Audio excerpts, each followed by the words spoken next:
tugas mata kuliah Pendidikan Sejarah Kebudayaan Islam oleh dosen pengampu Ibu Dedek Nur Siti Khadijah, SPDI MPD, yang di dalamnya kita akan membahas 4 pembahasan yang saya akan bahas dengan singkat, padat, dan tepat.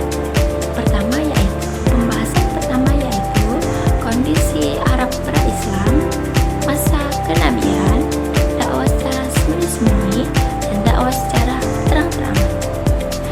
Pembahasan pertama yaitu kondisi masyarakat Arab pra-Islam.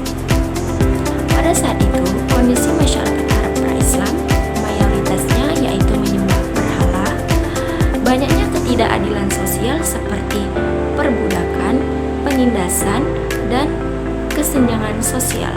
Dan pada saat itu juga masih banyak masyarakat Arab yang bermain judi dan meminum minuman keras dan lain-lain. Pembahasan yang kedua yaitu masa kenabian. Rasulullah menerima wahyu pertama pada umur 40 tahun, tepatnya di Gua Hira. Pada saat itu beliau merasa bimbang dan kecemasan atas kondisi masyarakat Arab pada saat itu. Jadi Rasulullah memutuskan untuk menyendiri di suatu gua yang bernama Gua Hira. Pada saat itu juga Allah Subhanahu wa Ta'ala memilih Rasul untuk menjadi Nabi dan Rasul pada malam itu juga di bulan Ramadan 610 Masehi. Turunlah wahyu pertama yaitu Quran Surah Al-A'la ayat 1-5. Selanjutnya turunlah wahyu yang kedua yaitu Surah Al-Mudaththir ayat 1-7, yang artinya yaitu, hai orang-orang yang berkumpul atau yang berselimut, bangunlah lalu perintahkanlah, dan Tuhanmu agungkanlah, dan pakaianmu bersihkanlah, dan perbuatan dosamu tinggalkanlah, dan janganlah kamu memberi dengan maksud memperoleh imbalan yang lebih banyak untuk memenuhi perintah Tuhanmu, dan bersabarlah. Dengan turunnya wahyu kedua tadi yaitu surah Al-Mudaththir 1-7, mulailah Rasulullah dakwah secara sembunyi-sembunyi. Masuk kita pembahasan yang ketiga yaitu dakwah secara sembunyi-sembunyi. Rasulullah memulai dakwah secara sembunyi-sembunyi. Prioritas utamanya yaitu keluarganya terlebih dahulu, seperti Siti Khadijah, Ali bin Abi Thalib, Abu Bakar, Zaid bin Harithah, Ummu Aiman, dan sahabat-sahabat Abu Bakar lainnya.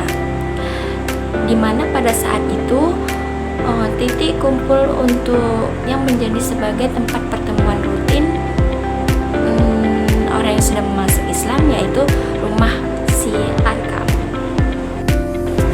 Pada saat itu Rasulullah memulai dakwah secara sembunyi-sembunyi kurang lebih selama 3 tahun lamanya. Sudah 3 tahun lamanya Rasulullah dakwah secara sembunyi-sembunyi.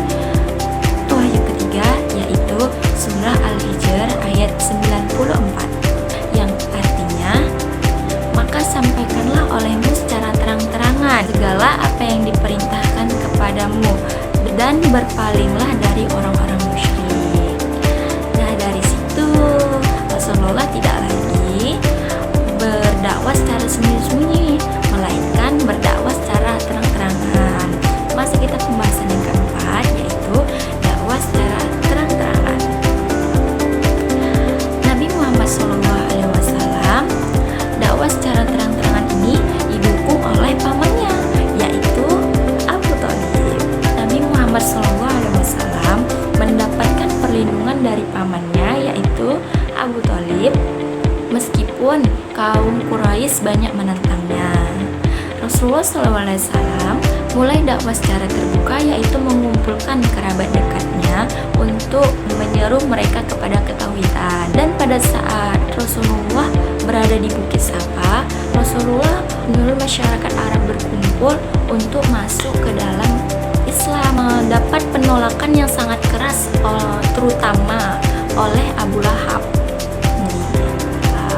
Jadi dakwah Rasulullah secara terang-terangan itu, dalam berdakwah secara terang-terangan ini, Nabi menghadapi berbagai macam tantangan seperti